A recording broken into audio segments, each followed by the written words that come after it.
There is a Harvard course, then this is hard to believe, look it up. There is a Harvard course that teaches medical students how to treat infants who identify as LGBT. Infants. How, you know, there's this old saying, you can be so open-minded that your brains fall out. And there's a lot of brains laying around on the grounds of Harvard University. And so an infant who identifies as LGBT, an infant that can't talk, I mean, how do you get that stupid? How do you get that crazy? It's insanity. It is moral insanity, and they love it. So here's another article. Schools are indoctrinating kids in transgender insanity without parental consent. On January 5, the National Post published an extraordinary piece of reporting that has gotten very little attention, a revealing reaction. Written by Tom Blackwell, it is titled, How Canadian Schools Aid Students' Gender Transition Without Family Consent. And it lays out details of what is becoming standard practice in Canadian public schools across the country. We have been publishing articles on this trend here for several years, but Blackwell's reporting includes some truly stunning stories. The report begins by detailing how a Calgary teacher told a grade 6 class that their classmate had come out as transgender, but that they mustn't let slip their classmate's new gender identity to her parents, who did not know the student had begun identifying this way. In short, one mother told Blackwell kids were being taught to lie to their parents, 11-year-old kids. This scenario, however, is actually now standard practice in the public school system, Blackwell noted. But in some ways, the instruction flowed naturally of what has become a common policy throughout Canada. Boards of education, education ministries, and even the Public Health Agency of Canada are urging schools to both automatically honor a transitioning student's request to change their name and pronouns and to keep that information from parents as requested.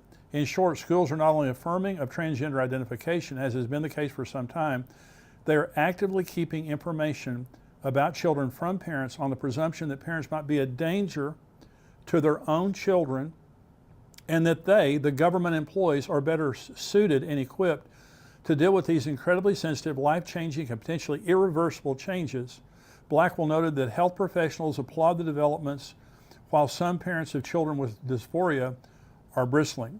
And so this goes on. There's a lot more to this article here, but it's in Canada, and this is also happening in the United States. And teachers' associations in the United States have come out openly saying, we know better how to teach your children than you know how to teach your children. And so right now in Minnesota, they're requiring teachers to affirm trans ideology to be able to get a license. So you can't be a teacher. You can't have a license in Minnesota if you don't go along with trans. Of course, we have the furries, the children coming to schools, animals without the objection of the schools, because they say it's part of their queer identity. That's what they say. It's part of their queer identity that has to be protected. Drag queen story hours in libraries across America. Kirk Cameron, a champion. Kirk Cameron is a very strong Christian. He went to public libraries asking if he could have a story hour where he could read Bible stories to kids. He got permission, and some turned away by many of them. They want the drag queens, they just don't want the Christians. And we have woke churches across America and around the world. What I'm saying is, Jesus said it would be like birth pangs. Last week I talked about one generation. It's going to be one generation long, Joel 3, Matthew 24. Okay, that generation began in 1948 when Israel became a nation. Okay, look where we are today in the birth pangs of moral anarchy, the rebellion to God morally. And I'm just saying, I just never thought that I would live in a world like this. I never did. And so the days of Noah, Jesus said it's going to be like the days of Noah, the days of Lot.